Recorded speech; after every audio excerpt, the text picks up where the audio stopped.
questions for our guest speakers. We will be answering them towards the end of the webinar. So I'll start with you, Joe. To introduce yourself, how did you start in the esports industry? I got my start originally playing at Virginia Tech, where I spent 2 years forming a team as well as playing at the collegiate level, and collectively won over $20,000 in esports scholarships with the team that I created. Simultaneously, I had 2 accounts that reach a rank of challenger or the top 300 within League of Legends. Wow, that is a lot of scholarship money. How did you get into your current role? Explain how your current role fits into the esports ecosystem. Yeah, so out of my work with the team at Virginia Tech, that's what inspired me to do a job within the industry. I sought out coaching positions at universities across the country, from Delaware to Texas to California. When I realized I wanted to develop a career in esports following my collegiate play, I took an academic dive into the issues that surround the space and began tailoring my education to the cultural issues that surround the scene. I graduated with a degree in communication studies, where I focused heavily on gender, communication, and esports. I studied the work of women in the space of gender and communication and looked to apply their work to the budding field of esports. My job at USC came out of those collegiate experiences, wherein I tied my actual academic pursuits directly to gaming and esports. And inevitably, those pursuits allowed me to find the position at Western School for Girls. My role now is an extension of all of that, where I gathered my creating of educational experiences and gaming experiences to now serve our student players as they move on, to college and beyond. Very well prepared answer. And how did you discover your talent and skills in esports? Yeah, so I always had a love for improving myself, and grinding the competitive ladder is one thing which requires nonstop drive and dedication. So I worked really hard to achieve a super competitive rank, and ultimately that gave me the confidence to drive full force into a more academic passion. Communication itself was this niche that I sort of found myself within, and I felt like I could speak onto it with some sort of confidence, because I had played all these games and I understood the esports space, but then I also took an academic dive into the things that were important to me within communication, and I figured now I have these 2 levels of expertise, why not combine them? And that simply gave me a more nuanced view with which I could talk about gaming and esports in general. Very cool. And to you, Barrow, how did you start in the esports industry?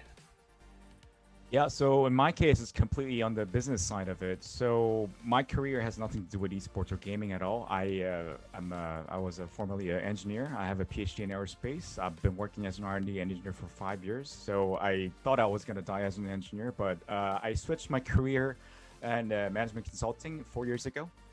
And in Japan, and coming from South Korea, I grew up with StarCraft, and it was kind of odd seeing that esports wasn't that big in Japan at the time. So we thought that there was a business opportunity there, and we started a so-called esports advisory from 2018, and that's pretty much why I'm here today, I guess.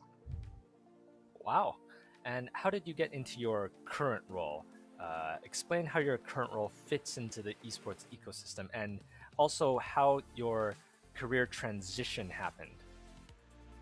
Yeah, great question. So my current role, like, easy answer to this, I guess I made my own job at a management consulting firm, and largely what I do is there are 3 large roles. So one is I advise client mostly in the private sector side. So that includes clients within the esports or gaming market, but also outside of it.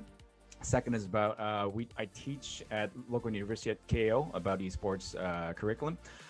Third is I also advise the government over here in Japan, where the Ministry of Economy, Trade and Industry is the one that pushes really hard in the gaming and the esports industry. So we provide them market intelligence for their public policy making. So to answer your question, it really started as a side hustle, to be very honest with you, because my career has nothing to do with esports or gaming. But I grew up as a gamer. I have a game fanatic kids at home, so it kind of grew from there. And it's also that business opportunity, because as everybody knows, Japan has a large video game industry, but esports on the other hand was very small.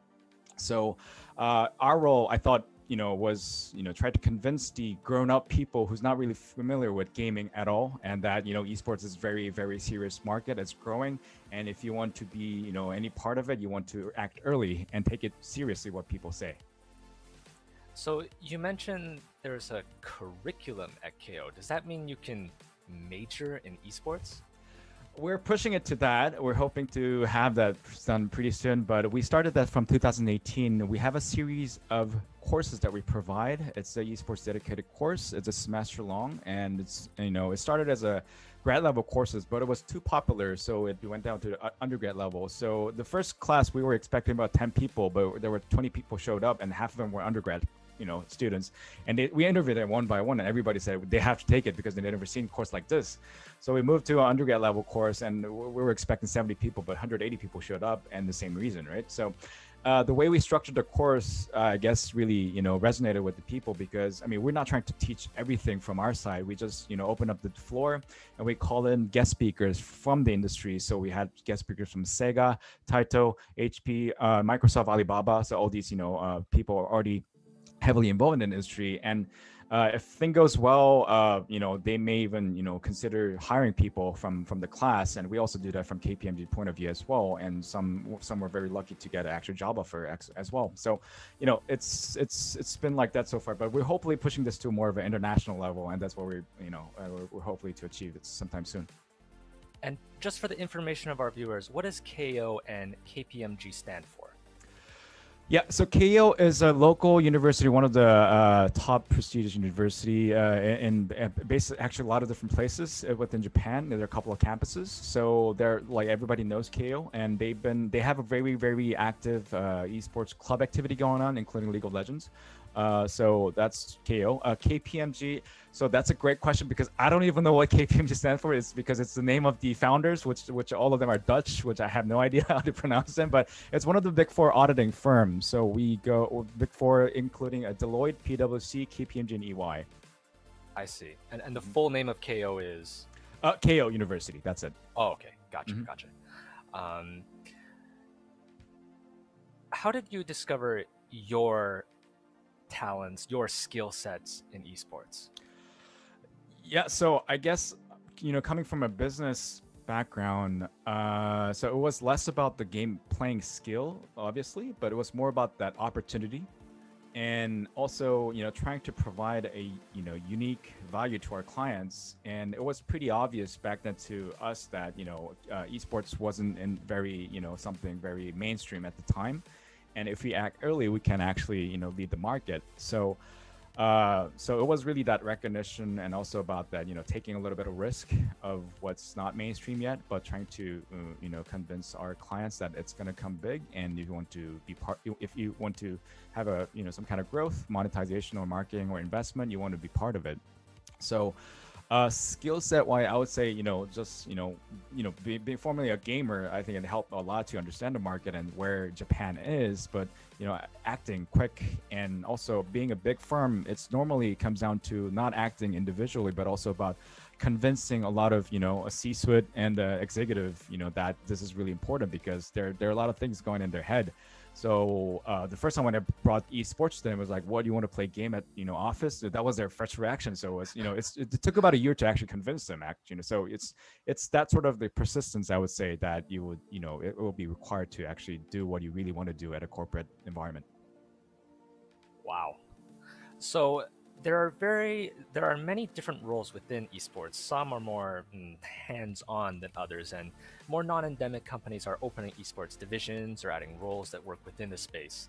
We know that there are professional players, shoutcasters, coaches, etc. That stuff's all on the surface, but what other jobs are there? What skills are required for new jobs in esports? We'll start with you, Joe. Yeah, so esports or gaming, it needs educated professionals across every discipline as it continues to expand. So for instance, just a few of my colleagues within LA, there are game designers, competitive admins, play testers, publishers, art leads, lore and copywriters, revenue strategists, esports lawyers, right? Like even lawyers are on that spectrum of people that are within games. And so there's a level of expertise that's required across all of these different disciplines. Sure, to be an art lead, you have to have studied art, right? Or you have to have prove yourself as an artist. But you find yourself in these jobs within gaming by actually having those skill sets, right? Having the practiced knowledge and a level of expertise, outside of playing games. So it's not necessarily required that you get really good at a video game to be involved in the space.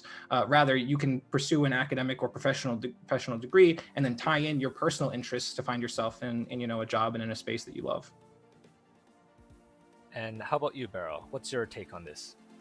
I 100% agree with what Joe said. If I give a little more comment on the outside point of view, from a non-endemic side of it, because that's what that's our main advisory work. Lots of our clients have nothing to do with esports or gaming with their main business, but it's an exciting opportunity. They want to find a way to associate somehow, one way or another, for marketing or monetization purposes. And it's often that they lack the market insight or just the market knowledge, because it's such a community-based market as a whole. And if you don't play any games, or if you never grew up with playing games, there's just no way that you're going to understand what's going to happen. So it's those kind of understanding the community, what's happening, the latest hack and all that. It's giving that information to the corporation. That's I think that there's a lot of need, and that's sort of our job to give that outsourced role to provide that insight to our clients. But I think as the size of the business of each enterprise gets bigger, they will probably want to have their own internal function of that. So that's one. Second is, as I said, we also advise our governments, local municipality, on public policy and how they can associate their local activity with esports, because esports, as everybody knows, it's a very great content to have community building community. So for example, in Japan, in the countryside of Japan, they are losing population. Their population is getting old. So it's for municipality. They have a lot of issues. So they're always looking for some new content where people can gather up and communicate and, just have a better, quality of life. And so that's why they try to implement some sort of esports, because also they have a lot of empty facility just, available. And, people who can, connect all those different dots together with esports. I think that's also, there's going to be a lot of market needs for that as well. Last one is that, so we, some of the work that we do over here, we advise our clients that you might want to have your own esports team, although you may not have anything to do with esports or gaming, because we think that that's a really great way to brand or have a marketing channel, additional marketing channel, and it's also relatively cheap compared to, like, say, owning a traditional sports team with all the facilities. So it's trying to do that in Japan, I think is relatively easy to do so. So that's also we're trying to drive that interest within the corporate scene. It's a fantastic idea. Next question, is it there's this sort of myth or this barrier that some people have in front of them. They feel like, oh, I don't have like an esports related degree. I mean, there's some universities out there like Channam Techno that actually offer esports degrees, and they say to themselves, oh, I'm not good at gaming, I don't really have an esports degree, I'm not really sure if I can get in. Do you believe it's necessary to have an esports related degree or to be good at gaming to get a job in the field? Let's start with you, Barrow. No. So how do I relate to this? So one thing I learned after I joined this firm, management consulting firm. So the framework that we approach our client is that basically we have two axes. So one is about the market, the sector, what kind of market that we're dealing with. Is it like automotive or entertainment? It's several industries. And then another axis is about service line, what kind of service that we provide. So if you think from that, framework, I think it's important to have some sort of skill set, that being in the service line. So that could be some sort of a hard skill set that you learn from college. So it could be programming, just as Joe said, or it could be communication or etc. So that's that's not sector specific, that's not industry specific, that can be applied to anywhere. But then having that first, but then you being a gamer or you being an esports player, you already have a good knowledge of your market, and which is a sector market perspective. So it really doesn't matter having that specific degree or not. You might have some more insights getting out of that a degree, depending on where you take it, and also that connection to that game publisher or who's already in the field. And just like the curriculum that we're providing at KO, you can build new connections with people from within the field. But that's something that you can acquire as you go. So I don't think that's a necessity, to answer your question. I see. And a question again for you, Barrow. Do you feel, is there overlap? I would be so interested to know between your PhD in aerospace engineering and esports. So yes and no. So So definitely no math at all, right? So I was a control engineer, AI control engineer. So it's a lot of proof and algorithm building and all that, which was fun itself. But now we're talking about business. But in the business process, it always starts with the good market analysis, and I think that's where my training helped me a lot. So that analytical skill. So before maybe it was with data and actual like mathematical data or data that you get Still from some math driving in car. there. Yeah. But now it's less about. I mean, there's still data, but it's less about math. But it's really about trying to make that insight and also building your own hypothesis. And trying to see verify that whether your hypothesis was right or no. And often a lot of our client works start from this hypothesis building. So our client might have their initial hypothesis and they want to figure out whether this is business, sound making, hypothesis. And we try to do a proof of concept together. And if it works out, then they may have a chance to make it bigger. If not, then they might want to pivot it. So it's really that thought process, I think, that was very valuable from my training. Very cool. For you, Joe, do you believe it's necessary to have an esports related degree or to have mad skills? In short, I don't think it's necessary to have a degree. The most surefire way, in my opinion, into one of these positions is to tie your school or work experience in another field directly to esports. You don't necessarily have to have any previous esports experience, just simply like a passion for games and maybe an academic degree or something that you can connect to say, here's this other thing that I did, and it directly ties into esports because X, Y, Z, right? So one way you might stand out amongst your competitors is to create an inclusive environment within some sort of space, whether it's the collegiate field or within a team. That was what my experience was like. But alternatively, if you're a student who's maybe interested in CS, maybe you have a upstart project that aims to tackle a nascent problem within the field. It could be something as simple as web scraping your opponent's data to collect, data on your opponents for an upcoming match, right? Like then you could find your way into the work of an analyst or something like that, right? So it really just depends on what your passion is and how you can tie that to esports. It doesn't need to be a full-on pursuit of esports from minute one. So in other words, due to the broad demands of esports as an industry as a whole, any degree can more or less be an esports related degree so long as you use your noodle. Yeah, so long as you use your noodle or have some sort of way to tie it together. Yeah. Awesome. That should be encouraging for lots of people out there. One of the most important things, and this is personal for me as well, how to persuade the parents in allowing you to pursue your esports dreams. Let's start with you, Joe. Yeah, so I can speak directly to this because as a fight, I grew up every single day in the early 2000s and through adolescence in 2010 or in the 2010s. I came from a household that heavily relied on and valued academics as my parents had used their education to pull themselves out of poverty. For example, my father came from a deaf household and he ended up with a law degree that, he leveraged to get himself some success financially. So their stories placed academics at the forefront of my mind. And that's why when growing up, my brother and I inevitably had a point in time where we had pretty limited screen time. There was a point where I remember we had like an hour on the Xbox apiece, and often that we would spend it watching each other, learning things from each other. Sitting there, I'd watch him, he'd watch me, because we knew that together now we have 2 hours and we can learn from each other, right? And so we tried to use our time as best we could to get as good as we could.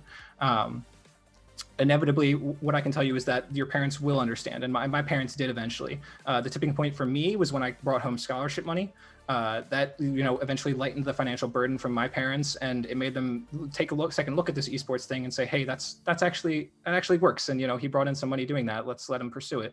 And it really struck home for me when my dad had put my scholarship form directly on the fridge, like similar to any paper or anything else that I had growing up, and it made academics stand out. It made me want to, or it made my esports pursuit stand out just as much as my academics, and it made me realize there is value in tying these two things together. So, inevitably my parents, now they gush about my current position, and they'll tell their friends back in Jersey or our neighbors like, oh, Joe's off doing esports things in California of all places, and they'll brag about it. And eventually your parents will too. Like I can promise that It's just that esports is definitely different because you have to take the first two steps yourselves. You have to create something in a new field to get the recognition from your parents, from whomever, to say, hey, I created something within esports that has a direct tie to this academic thing or this professional thing, and then that will lead you to whatever job you want in the future. Awesome. I love the fridge thing. Can I ask how old you were when you first started raking in those scholarships? Yeah, so for me, it was in 2018. So I was a junior in college. That was my first, real sizable scholarship. I had previously competed at the high school level, won like a couple bucks kind of thing, and before that, all like sorts of small like LAN events. But the first like thousand or multiple thousands of dollars was in college, playing in collegiate League of Legends with Riot. We had made it to playoffs and won a decent chunk of money for ourselves, and then split that amongst our teammates. So what would you say to budding, talented, professional gamers who are perhaps not yet old enough to be raking in scholarships at college, because there are people who are world champions at ages, 18, 19, sometimes even younger. Gosh, they make me feel inferior. What kind of advice would you have towards, that sort of target audience in regards to convincing parents and letting them pursue this path? Mm-hmm. So for me, I think I gained a lot of experience actually playing on teams. For me, it was creating them myself. I had a lot of passion for, hey, we don't have, I start at the very end of my high school career, I started to hear about high schools that had esports as a recognized thing. So I was like, well, I have to get on board with that. And we ended up talking to physics teachers, mutual friends, and getting our own, esports and League of Legends club.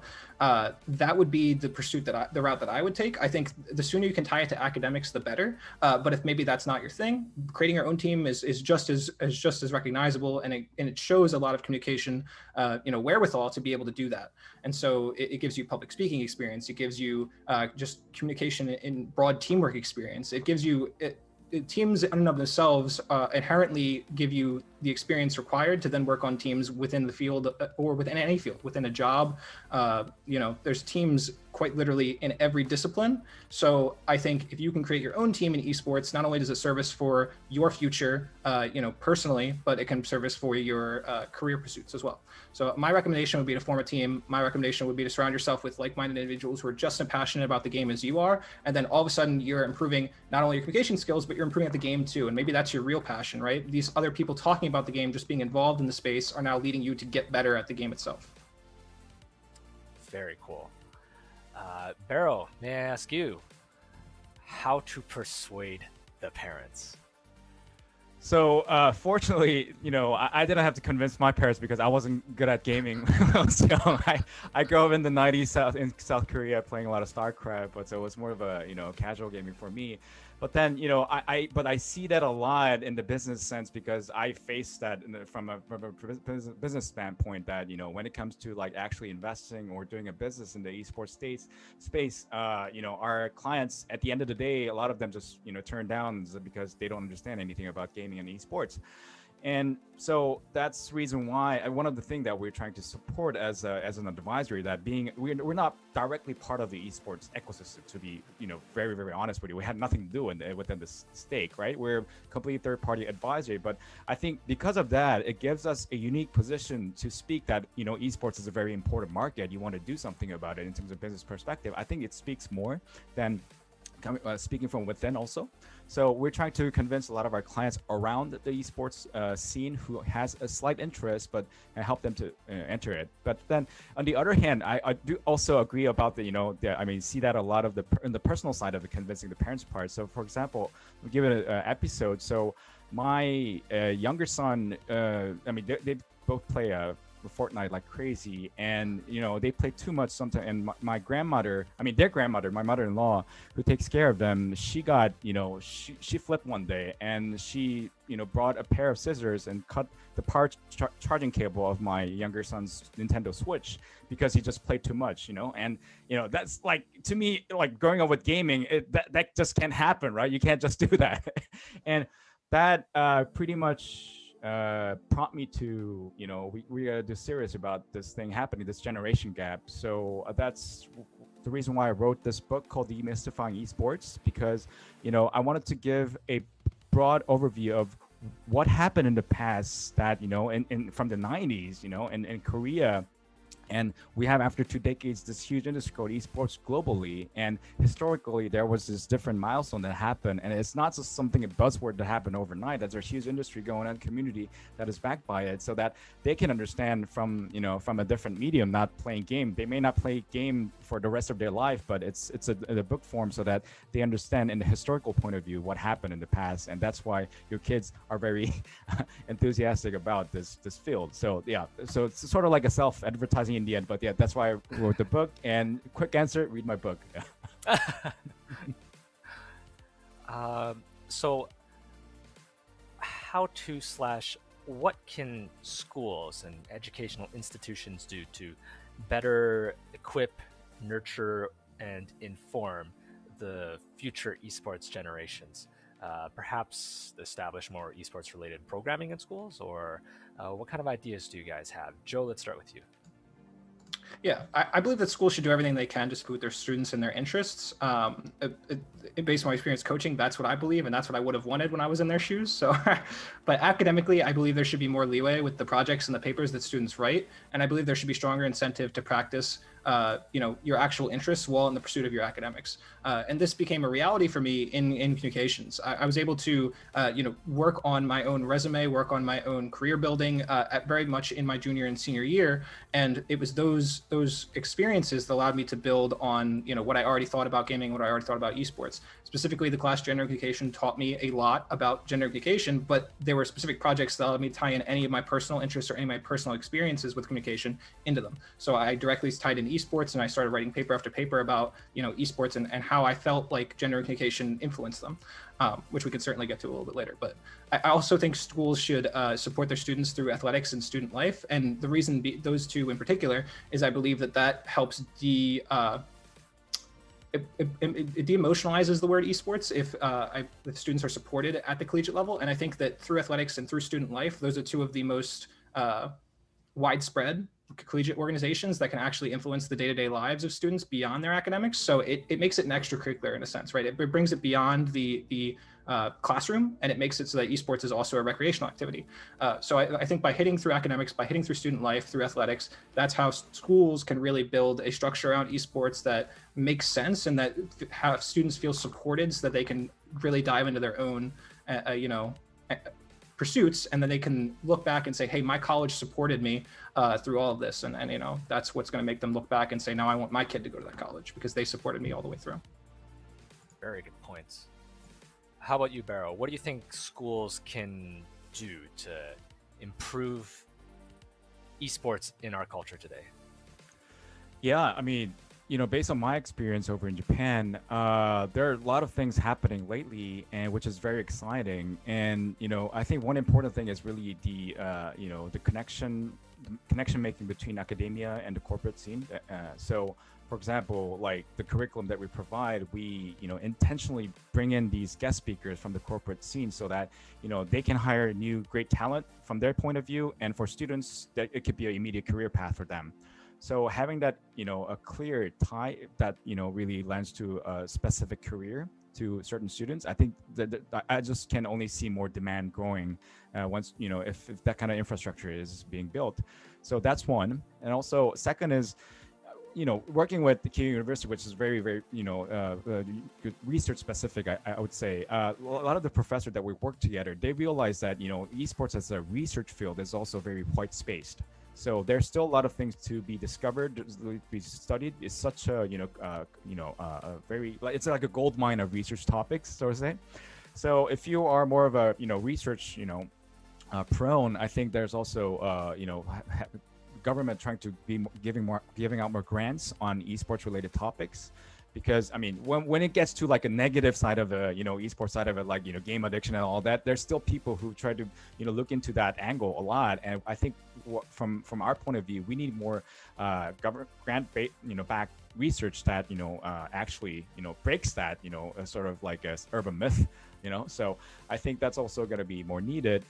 Second is not, third is not only about college level, but also, you know, the below. So lately what we're seeing here is that the local high school, junior high school, or elementary school, there's some club activities going on, and there's like esports club activities. So actually these are promoted by local municipalities. So they try to come up with some sort of a corporate partnership, say with hardware provider, Lenovo or HP, so that, you know, school don't have to pay for those, you know, equipments, but, you know, it's more like donated or as a partnership, and these students can actually get exposed to their equipments, but also get more exposed to esports, and it's also, you know, sort of as a club activity, which is totally, you know, totally makes sense. So I think, you know, it's still early stage right now over here in Tokyo, but if you see that in scale, I think it'll be way more, you know, interesting and see more adoption in the wide general public.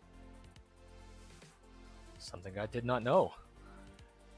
So what kind of advice would you have for students reaching to discover their skills or talents that are within the realm of esports related? For example, if one plays games but doesn't necessarily want to become a pro player, it's not the easiest path and not the most stress-free path. And, you know, people who don't want to become, you know, professional players, what other career options do they have? Joe, we'll start with you. Yeah, so based on my own personal experience, I think, again, any academic or professional endeavor has a place in esports. I think there's countless options, and so maybe talking about the right fit is certainly the challenge there. So maybe you have yet to find that academic pursuit. Maybe you're in college and you're undecided as a major, or you have no idea what you want to pursue. I would say take a look at the games and titles that you play and try to pinpoint the issues that you see.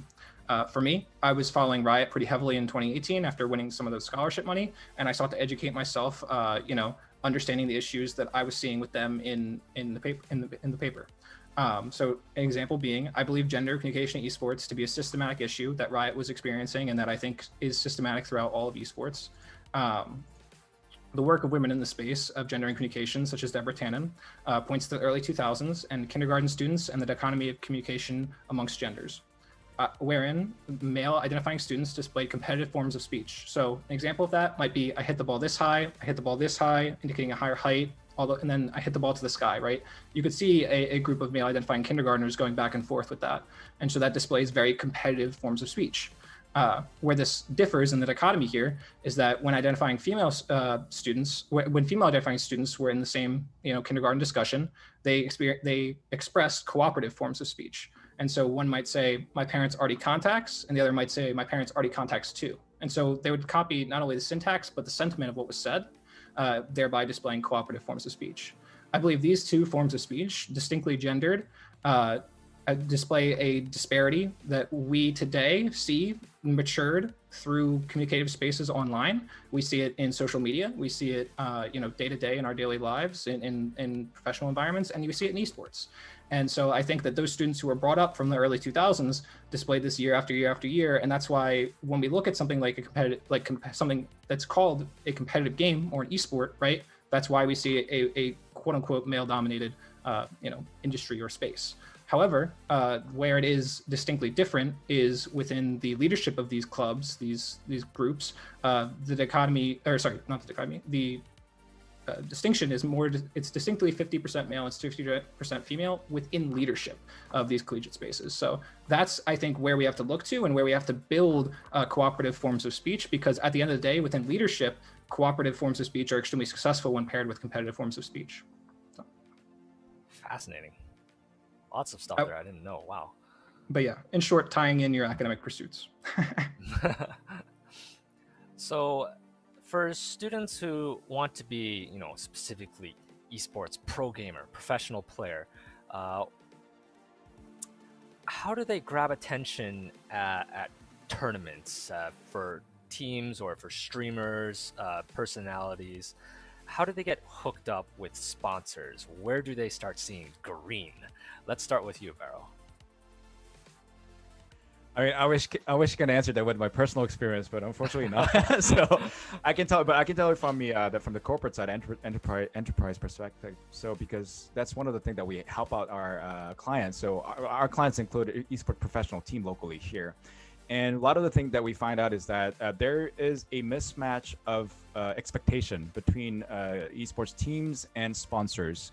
And part of the reason being that, sponsors never have done an esports sponsorship before. They never associated with the esports team before here.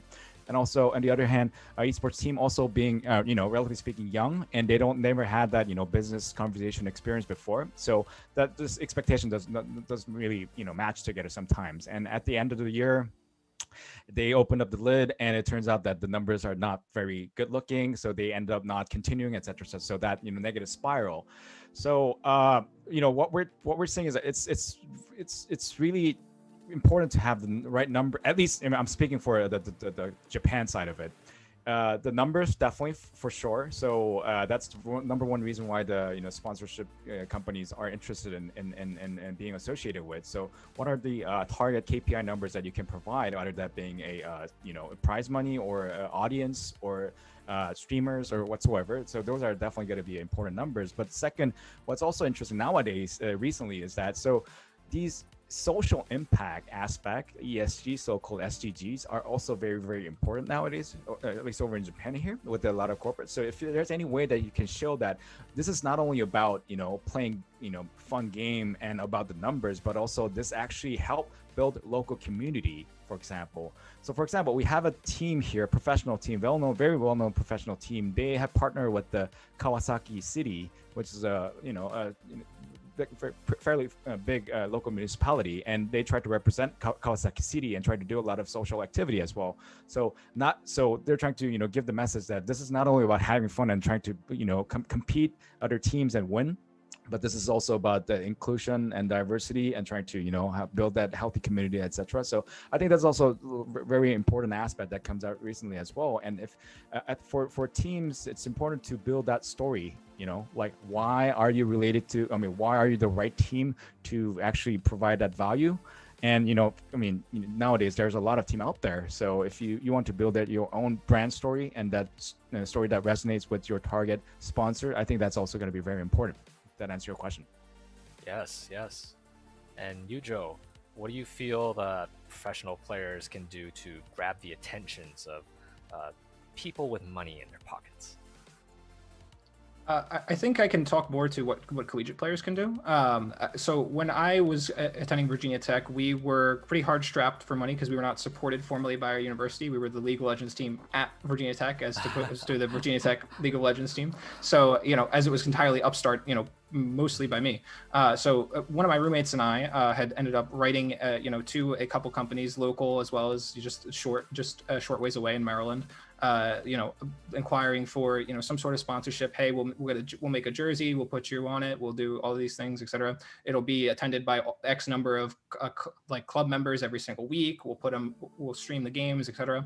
And eventually, one group did get back to us, and we ended up with a small $5,000 sponsorship for our team, simply as a club team, which I think is pretty rare in the space, and that gave a lot of support to what we were doing, and so I would say, if you're a collegiate team, first ask your college. If your college doesn't support you, ask whomever else you think has money, and just keep going down the line of people that you can ask, and generally show your worth, win money, win tournaments, and people will support you. And at the very least, you'll have a good time doing it. So, and it'll give you work experience, right? Like, even in just writing those papers, there were a lot of no's before we got that one yes with the 5,000, right? So like, it builds character in a way, as they would say.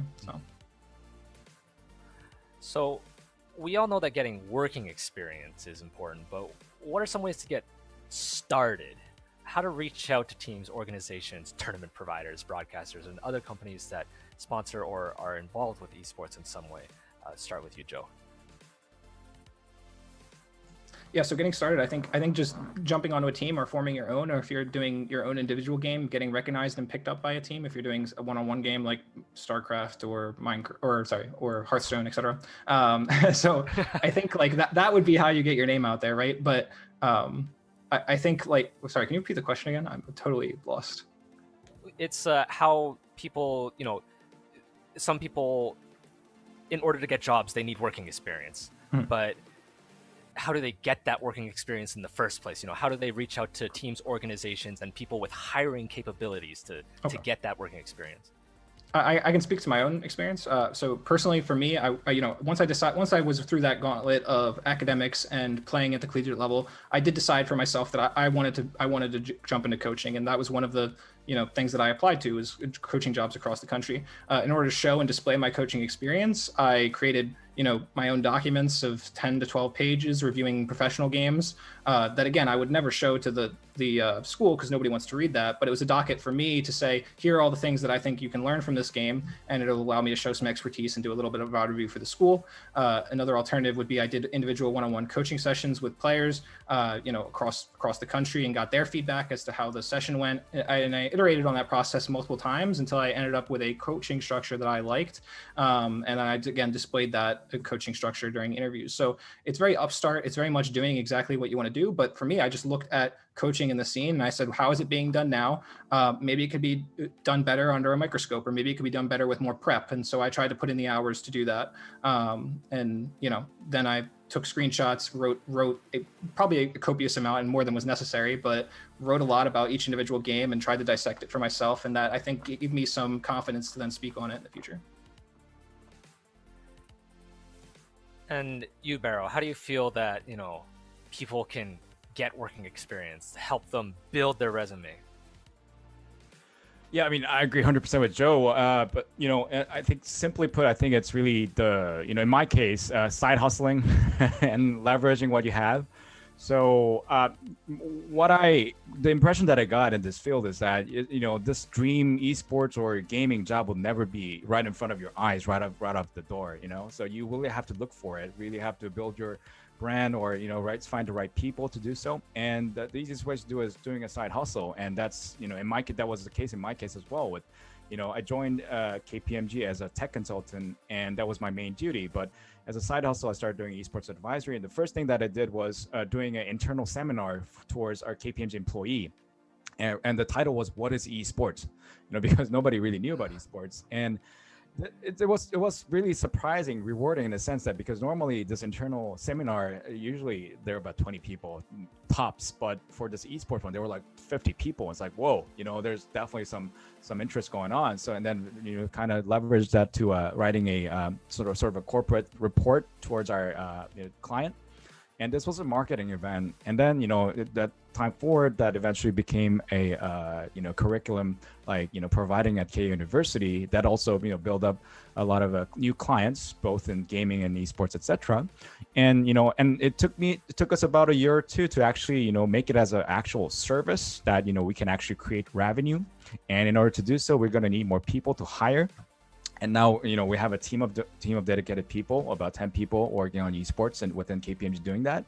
So, it's really start from side hustle, and then, gradually, making it bigger and then leveraging it. So basically what, Joe said, but, I'm coming from the corporate standpoint. So, but same, idea, I would say. I see. You heard it here. It's not easy. You gotta really want it and reach out with your own hands. Once students know what they want to do and have built up some experience, sign up to job alerts to check on for job openings, what are some good job hubs out there for students to check for jobs that are available? I'll start with you, Joe. Perhaps you have some answers. You mentioned you were applying to coaching positions. Yeah, so I originally when I first started, I was like, okay, my end goal is, in my mind, right, when I was 22, I was like, well, my end goal is professional coaching. If I can emulate that, then I can find any coaching job that I want. So I looked at all of the job opportunities for coaching or analyst experience at the top 10, LCS teams at the time. And I went through all their websites and just job hunted from each site to see what they were looking for. Long story short, almost nobody was hiring that didn't have previous coaching experience, full time. So I was like, well, I got to get that full-time experience first, rather than my individual one-on-one coaching, or my team coaching with, my previous collegiate teams. So I, started applying to any job that possibly. The first thing I thought of was collegiate teams have to be looking for coaches, and they have to have lower requirements than professional teams. So I looked through a bunch of collegiate sites. And I found a couple of job opportunities that worked for me. One site that was helpful was Hitmarker. That's like an esports job hunting site, similar to Indeed. But that's more or less not the point. What is the point is like finding the tier in my own head of what I could apply for and what I couldn't apply for. And then once I figured, hey, collegiate could really be a space for me, especially because I know that scene inside and out, and I just played in it for 4 years. That's where I can hit my market and where I can find my niche and where I can really help students, because I will actually have been through the gauntlet, whereas even professional players can't necessarily say that, having come through the collegiate gauntlet. So I can say that for myself, and I think it helped when I could then instruct my players from that perspective. I see. And Barrow, what do you think? Any hubs or websites that you think people can draw upon? Yeah, so I'm afraid I don't have a really good answer for that, because I think part of the reason, like I'm based in Japan, right? So I think we have a complete total different like landscape when it comes down to like job and career. But then like, you know, like I think it kind of goes back to what Joe said earlier. Like, you know, if you want to be part of like, say, the gaming industry and the making side of it, I think there's a, you know, a solid channel for that. You know, it's like, you know, in Japan, the hiring process is like yearly, you know, twice a year, like you apply for the job in Nintendo or Sony, and, you know, if, you know, the screening process and all that. So it's pretty well established that anybody can apply for it if you have the right credentials and all that, even as a newbie. So that's one. But, you know, but like, things like, you know, jobs that are not very obvious, like for example, like casters, and like, you know, those are like not openly posted jobs. And one example that I can think of is that, you know, like one guy called Hiraiwa-san locally here, he was originally a baseball caster for NHK, which is like a CBS in the States. And he just one day announced that he's going to do esports 100%. So he completely quit his job at like a solid pay and all that, like, you know, great recognition and all that, and then just switched. And he built his own thing, and then now he's running his own esport caster brand, you know, with several people in it, and he himself is a, you know, established brand himself. So I think the you know, the bottom line is that I think at least in Japan we're at a situation right now where you can create a lot of new jobs on your own. Like if you have a little bit of entrepreneurship, you know, a mindset, I think that there's a lot of opportunities going on right now. So you might not even need to like look for jobs, and you might actually just, you know, just try yourself, you know, and see how it goes. Yeah. So last but not least, any tips on how to be successful in a esports career? Let's start with you, Barrow. Yeah, I mean, so I can't really speak from an insider, right? So I'll leave the details to Joe, you know, who's, you know, being really in the center of it. But from coming from a like business perspective, you know, I think maybe I mentioned this earlier, but I think there's a clear dichotomy between this esports space and the rest of the industry. So so-called entertainment industry and the other industry. So like, you know, the car makers, the hardware makers, and all that. And I think that dichotomy is sort of a chance, you know, in my perspective. And I think these non-entertainment industry has grown a lot of appetite about having those new digital channels through game or esports to know to let people know their brands, or, you know, build new kind of experience with their customers. So I think part of the, you know, advantage that as a gamer and esports enthusiast that we have is that we know the market, we know the community, we know, you know, what kind of games are you know, really hot right now, and what the little bit of details of why it's interesting and all that. So and these are the exact information all these, you know, big name corporates lack. They don't know, they don't understand. And normally these are, you know, these corporate, they don't talk with, you know, game companies directly. They're just so different. So I think if you can, you know, find a way to make a business case to sell, you know, kind of upsell this, you know, esports, what's happening in the market, and as a market intelligence to these non-esports companies, I think that's going to be a huge opportunity for people to be successful in this space. To personally, yeah. And you mentioned earlier that I mean, a large theme that of the talk today has been you can create your own role in esports, your own job. And you mentioned having a little bit of creativity and entrepreneurship will really help you on the way there. When, you know, this word entrepreneurship also, you know, has this connotation of risk and you know, startup to it. What sort of advice would you give to people who, you know, are thinking of creating their own roles with entrepreneurship? What sort of words would you have to help set those people on the right path? What do you think?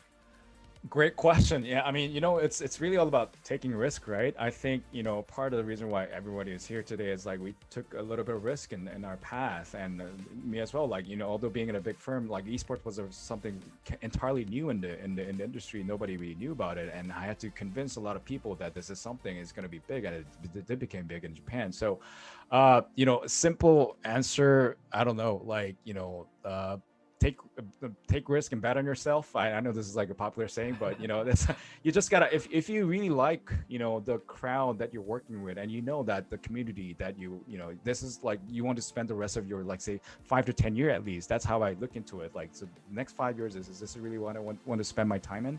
And I'm in the middle of a mid-career, so I like to make the right decision. Like, so and if that's really the answer, like if that's a yes, then you should just go for it. I would say. I don't know if that answered your question, but it's more of a personal.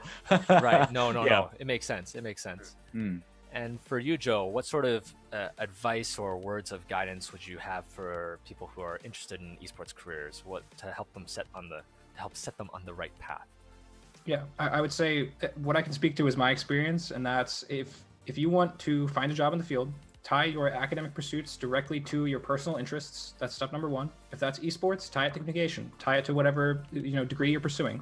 If you don't even know what degree you're pursuing yet, look at the field that you're interested in, in this example being esports, and take a dive into the games and the titles that interest you, and read everything you can about the company that makes it, and find out the problems that they're currently having, and then try to solve them.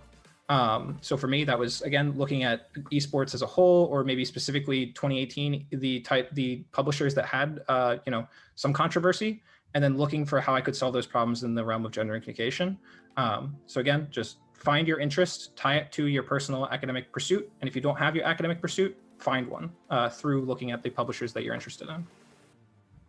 Awesome. Now, we do have a number of viewer questions. They are plentiful. So let's try to keep the answers informative and efficient. We'll start with number one. If I want to be an esports coach, is it necessary to be a professional? Let's start with you, Joe. No, I don't think so. There are a lot of esports coaches who have never played the game professionally in the collegiate space. So you can look at, I wish I knew names off the top of my head, but there are definitely LCS orgs, which is the League Championship Series, which does not have people who are former players. My experience as a former player, I know that my job could be done if you had no experience playing the game.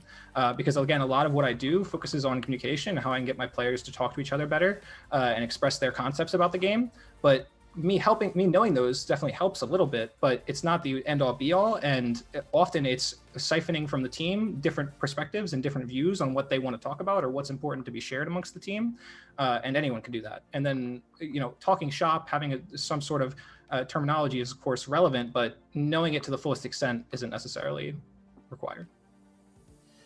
Question 2. If I have a team now, how do I get sponsors and company to sign us? Barrow.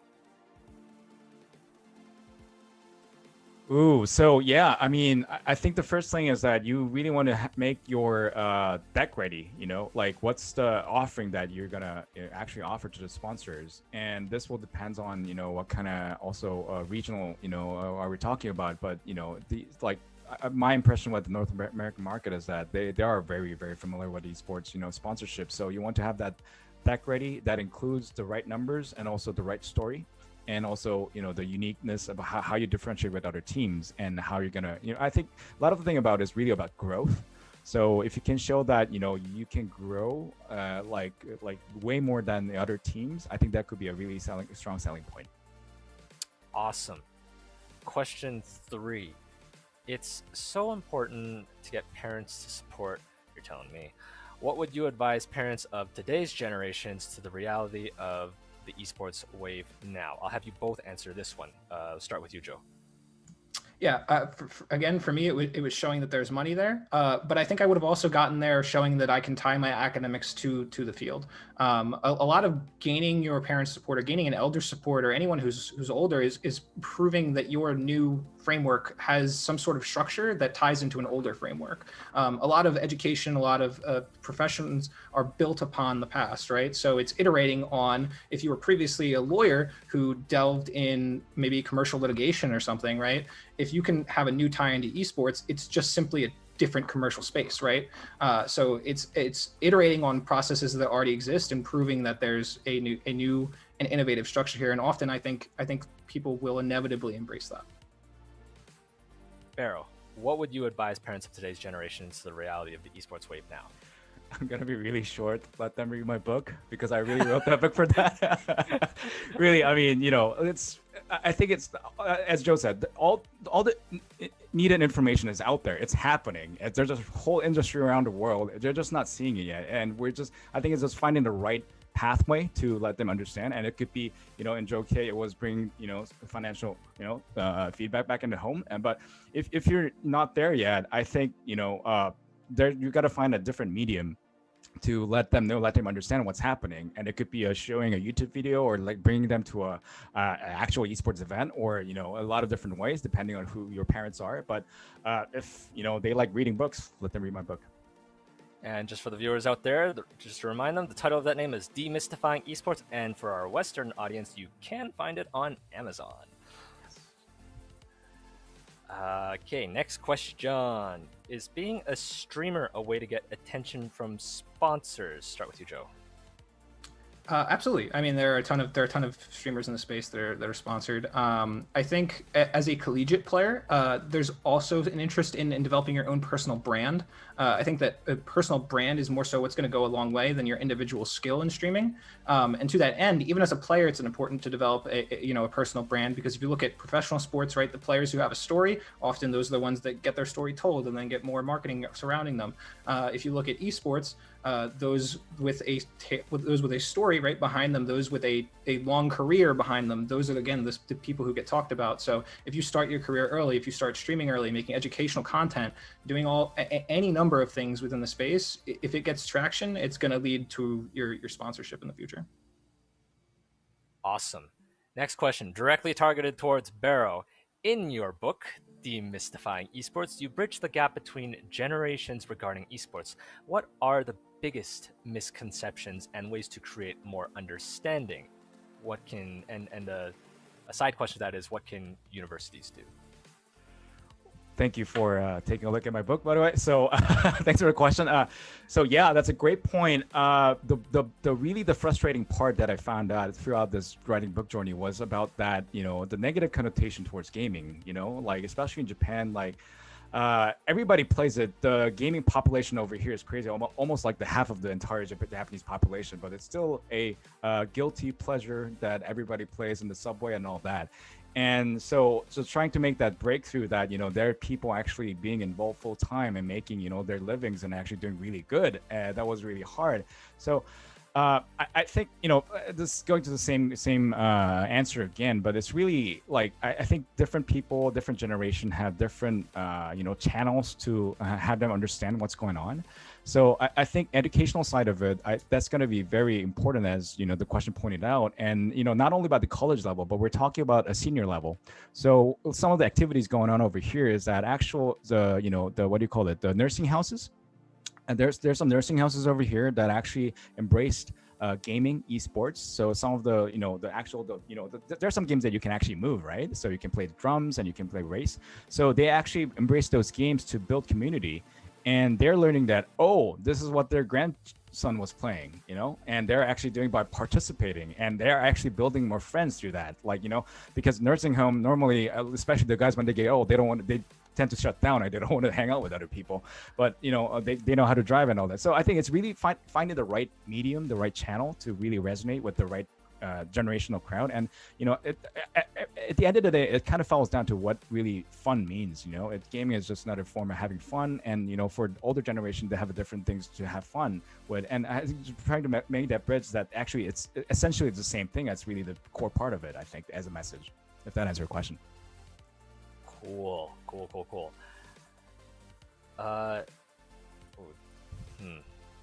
This next question is worded. Okay, so the question is worded as how to make kids know, quote unquote, don't play too. Oh, okay.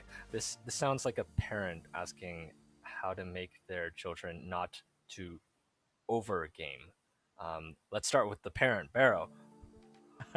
Oh yeah, I can talk about this all day. So I got three children, two boys, 9 and 7. They're Fortnite. Like they've been playing like almost like 4 or 5 hours a day until last week, and we made a change of a policy change, in-house policy change, and basically the idea is that they have to earn their gaming time before they play game. So before it was like pretty much you can play as much as you want to do, but now like before they play game, they really have to earn their right to time. So for example, they may do their homework first and that may take an hour, then they have an hour to play their game. Or they may play with their younger sister who's like only 6 months old, and for 2 hours, then they have 2 hours credit, to play games. And if you can, if they can charge those credits to play games, they can within that time they can play as much as they want. So this has come out after some trial and error for several months.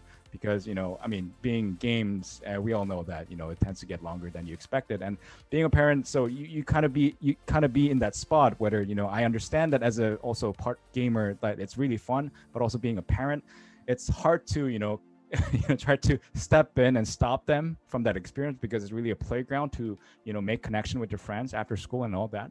But as a parent, you do have to need to give guidelines and all that. So that's how we're coping right now in house.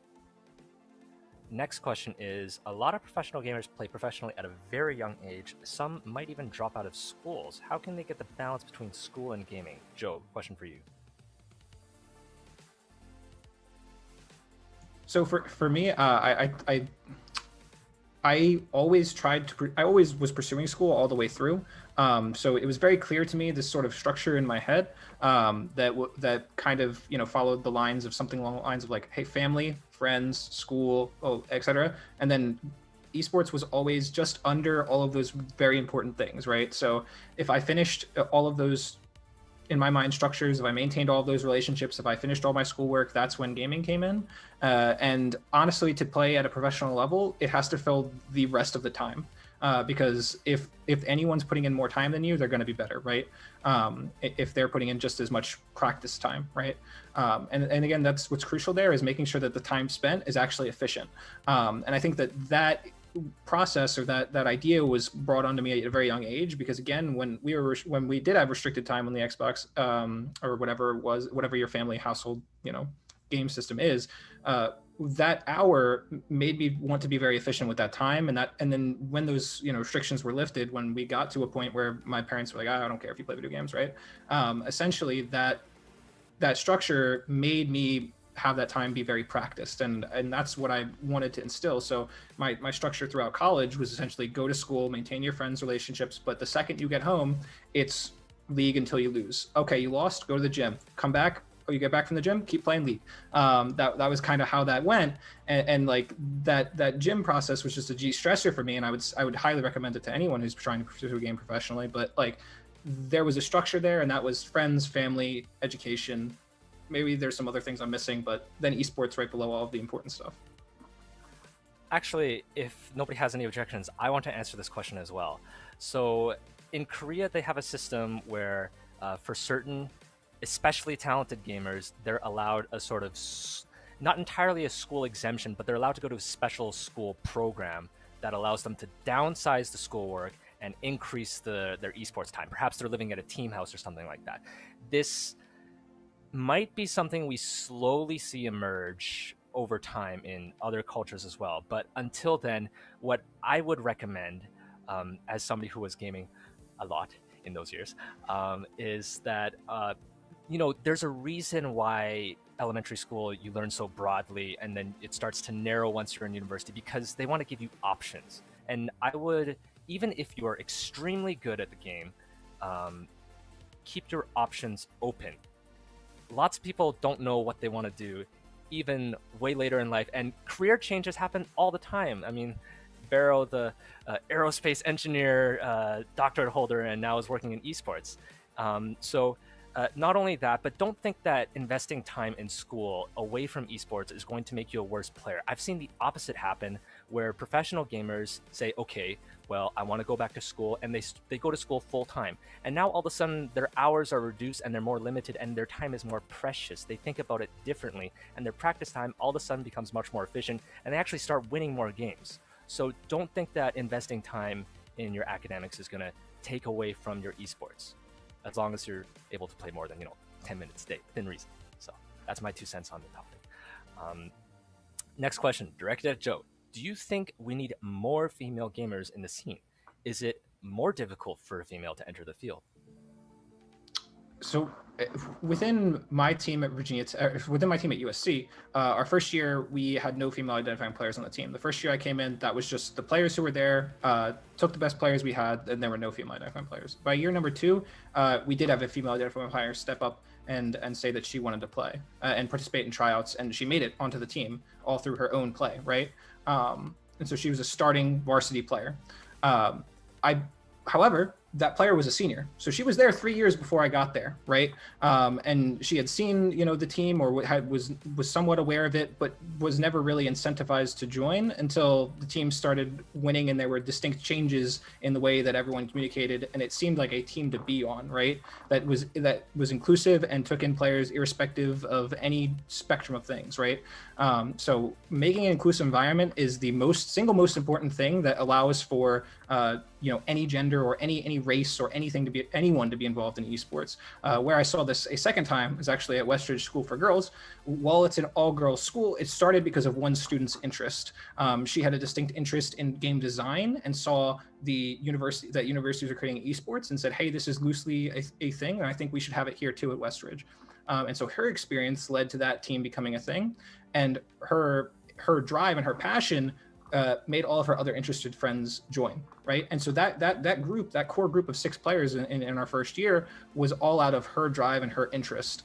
No player on that team had played the esport title that they play before the day one where I stepped onto campus. The most experience they had was playing Minecraft. So anyone can do it as long as the environment is inclusive enough. And where I see this every single day with that team is, after practice, they'll talk about D&D. They'll talk about a million different other passions that have nothing to do with esports or with gaming that we just did, but they're talking about what they as students are interested in, and it makes them want to come back day after day, beyond what we're doing and talking about communication or talking about an esport. So inclusivity is the short answer. Awesome.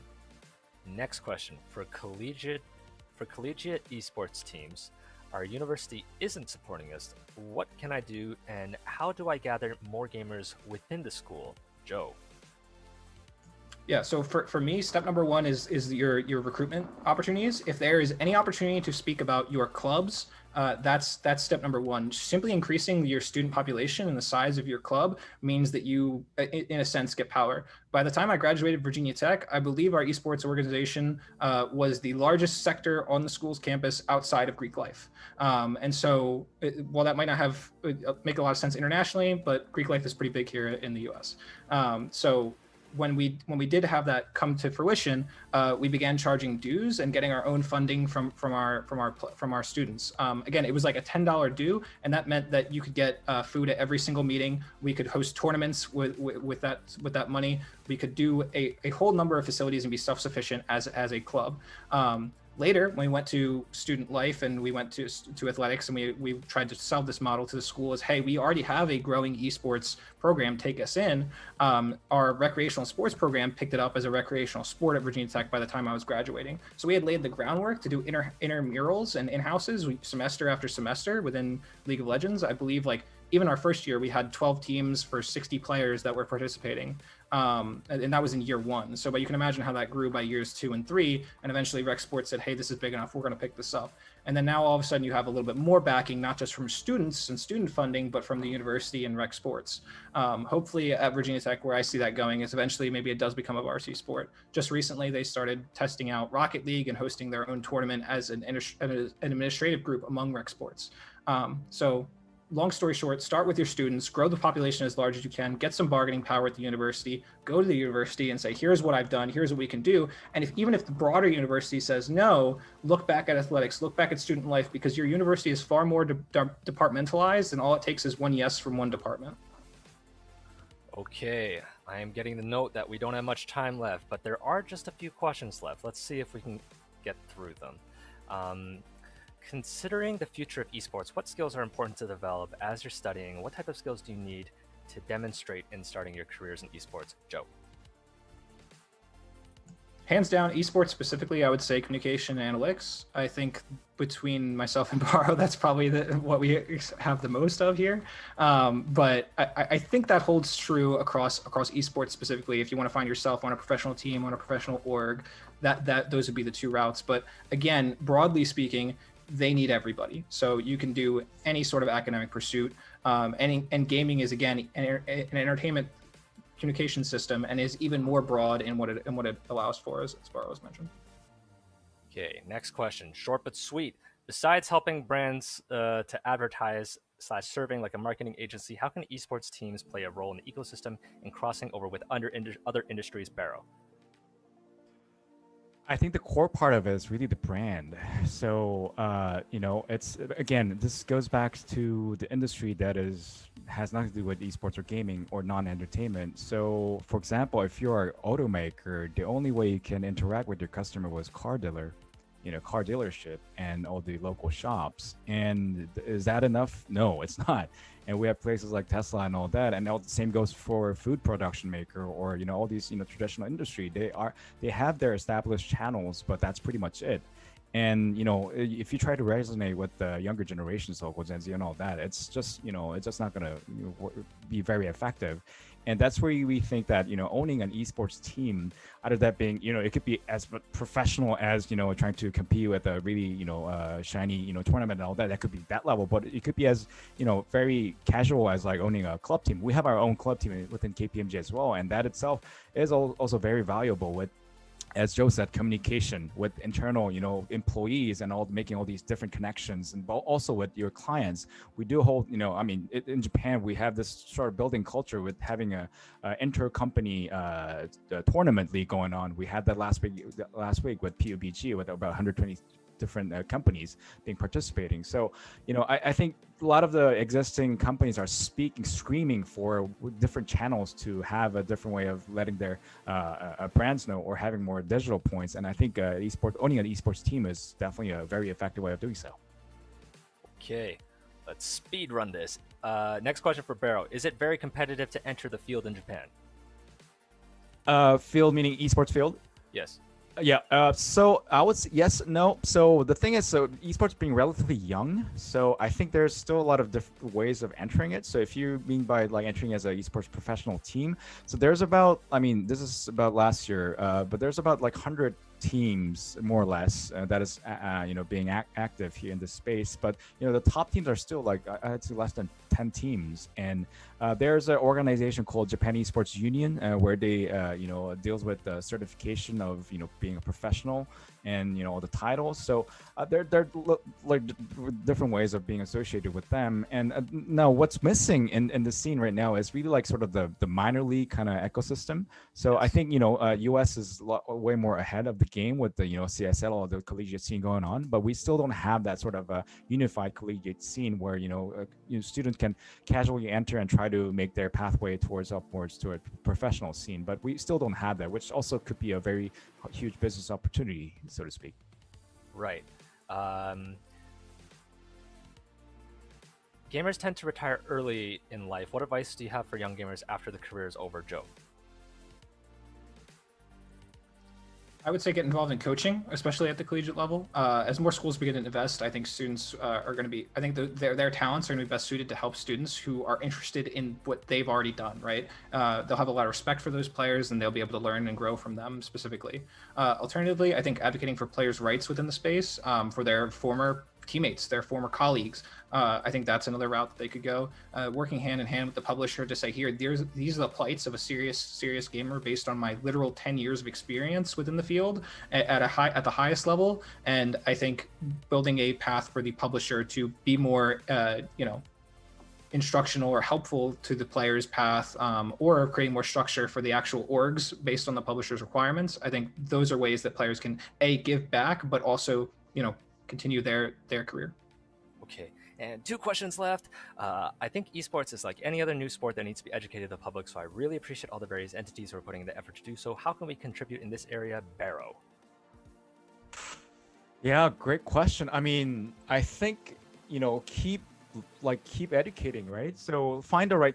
I think it's important to find the right niche. So in my case, it was about this business crowd, right? So being KPMG, we deal with enterprises all the time, and to our all these important people, they know nothing about esports. So that was my niche, and I try to educate them through in the form of running seminars or like whatsoever or educational form. So I think if you can find your own niche in that sense to educate and I think that's going to be a really, really good start for you. And even if you go further to that route, you can even find your own service or product to actually provide to that crowd, and that could be even end up being a new business, so to say. Right. Okay. When people start pursuing an esports career, what should they look for when choosing an esports team, Joe? I think an inclusive environment is number one, but I think finding your first team, if it can be one that you can learn from, is the most important thing. So for me, when I did have my team at Virginia Tech, I was one of the more talented players on the team. There was less I could learn from game to game, and it was more so me teaching and building the communication structure that I wanted to see for the rest of my teammates. But I started to realize that and said, hey, I'm not learning as much as I could be. Why don't I join another private team, an amateur team, just sort of the very, very top professional level, but try to compete on a tier 2 team, and maybe I can learn from those players. And so in doing that, I was able to take a lot of my learnings and feed them back into my collegiate team and say, here are all the things they're doing in the amateur scene that we're not currently doing as a team. Let's do X, Y, and Z. And then as our players built and got stronger, I was learning from now 2 teams, and I could jump back and forth and say, here's some insights here, here's some insights there. And so while I don't necessarily think you have to join 2 teams, I think joining one that the players are better than you is absolutely crucial, and joining one where you get to serve as a mentor is absolutely crucial. So maybe those can be one and the same, but finding the opportunity to be on both, I think, is the best case.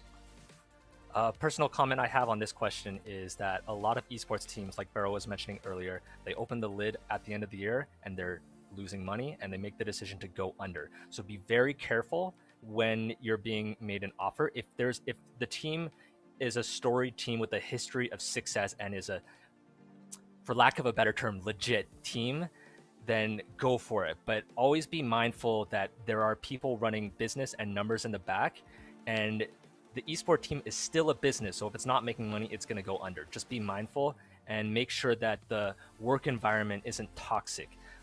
There are some toxic work environments which can lead to the complete destruction of the team. If you want a good example, just Google Quantic Gaming. So those are my comments on that question. So that leads us to the end of our webinar. So for the closing remarks, thank you for watching today's webinar. Hope you all enjoyed. Thank you so much again to Joe and Barrow for sharing with us so much about esports and your insight and expertise and some tips on how to plan your esports career. We're so proud to see recognition rising in esports education globally and are looking forward to collaborating with you soon. Stay safe and stay tuned.